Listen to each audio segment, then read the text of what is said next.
नमस्कार दोस्तों। और देखिए, भारत ने ऑस्ट्रेलिया के खिलाफ अपना घरेलू मैदान पर बढ़िया प्रदर्शन का सिलसिला जारी रखा और उन्होंने लगातार 2 T20 जीतकर 3 मैचों की सीरीज 2-1 से जीत ली। पहला मैच बहुत हाई स्कोरिंग मैच था, उसके बावजूद भी 200 से ज़्यादा का टारगेट हासिल करके ऑस्ट्रेलिया ने मैच जीत लिया था। लेकिन जो मैच दूसरा मैच था, नागपुर में 8-8 ओवर का खेला गया था।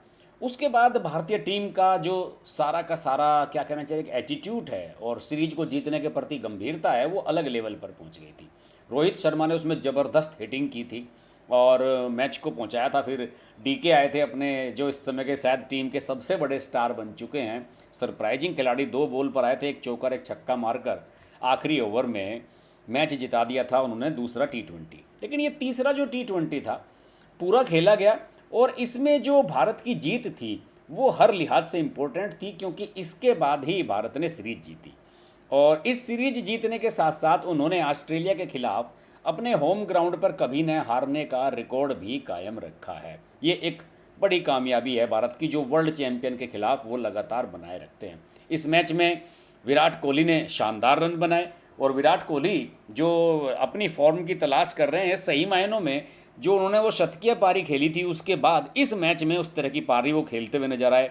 48 गेंद पर 63 रन बनाए, 4 छक्के मारे, 3 चौके मारे और सूर्य कुमार यादव के साथ जो उनकी पार्टनरशिप थी वो कमाल की थी। सूर्य कुमार यादव तो वर्तमान में भारतीय टीम के मेरे सबसे फेवरेट बल्लेबाज बनते जा रहे हैं। केवल 36 गेंद पर 69 रन बनाए उन्होंने, 5 छक्के और 5 चौके बनाए और स्ट्राइक रेट देखिए 191.67 का, क्या शानदार स्ट्राइक रेट है।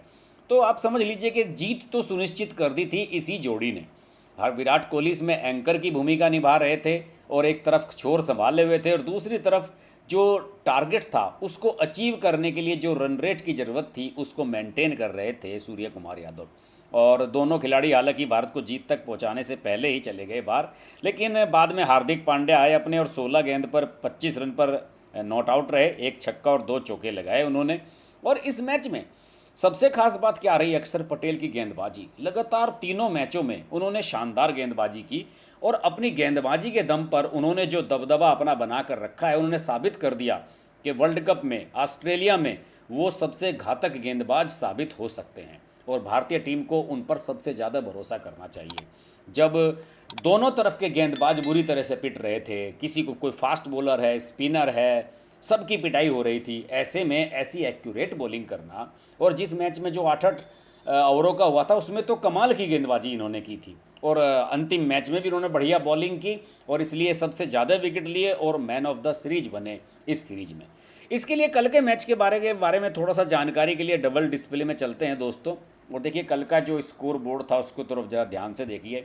रोहित शर्मा ने तीसरे मैच में बड़ा इंपॉर्टेंट टॉस जीता, ऑस्ट्रेलिया को पहले बल्लेबाजी के लिए कहा और कैमरून ग्रीन जो इस सीरीज की खोज माने जा रहे हैं, एक तरह से कैमरून ग्रीन ने कमाल की बैटिंग की। मुझे तो लग रहा है कि अगर ये अगली बार आईपीएल के ऑक्शन में अपना नाम डाल देंगे तो साहब इनके ऊपर टूट पड़ेंगे लोग।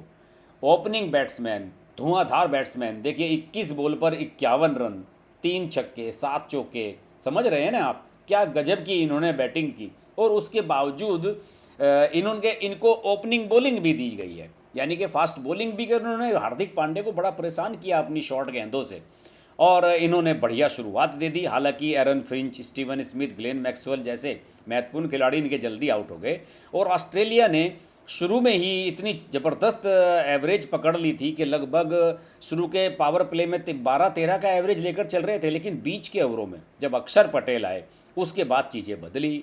उन्होंने फिंच का विकेट लिया, जॉश इंग्लिश का विकेट लिया, टिम डेविड जो बहुत खतरनाक थे उनका भी उन्होंने आखिर में विकेट, नहीं है तो हर्षित पटेल ने लिया, मैथ्यू वेड का उन्होंने एक विकेट आखिर में लिया।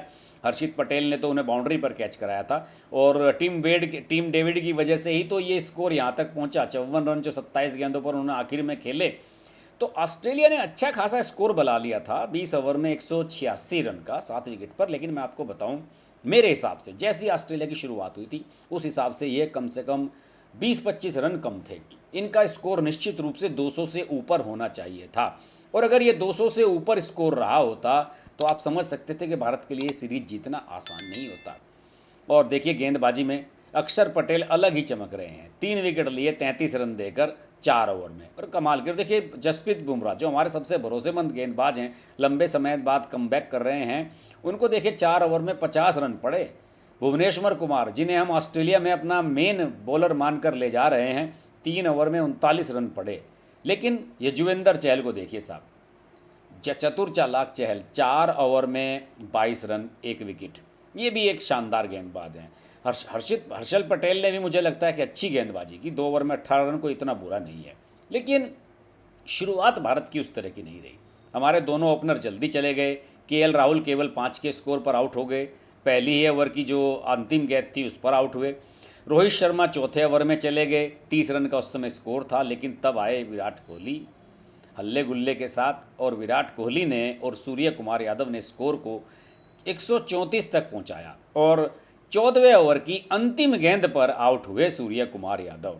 तो इस समय तक भारत लगभग जीत अपनी सुनिश्चित कर चुका था। बाद में विराट कोहली और हार्दिक पांड्या ने भी एक छोटी सी पार्टनरशिप की और 182 तक इस स्कोर को लेकर गए, और विराट कोहली 20वें ओवर की दूसरी गेंद पर आउट हुए। और उस समय सब लग रहा था कि यार आखिरी ओवर में 11 रन चाहिए थे, कैसे जीतेंगे। लेकिन डीके और पांडे ने ये काम कर दिखाया और आसानी से इस स्कोर को पार कर लिया। देखिए, इस सीरीज से भारत को बहुत कुछ सीखना चाहिए। भारत को ये भी सीखना चाहिए कि ऑस्ट्रेलिया भी पावर प्ले का ज़बरदस्त इस्तेमाल कर रहा है, शुरू से ही हिटिंग कर दी जा रही है। और हालांकि भारत ने भी इसकी कोशिश की है। रोहित शर्मा ने पिछले मैच में पावर प्ले में बढ़िया हिटिंग की थी, और रोहित शर्मा को मैं देख रहा हूँ एशिया कप से ही वो पावर प्ले में बढ़िया हिटिंग करने की कोशिश कर रहे हैं। लेकिन पार्टनरशिप नहीं बन पा रही है।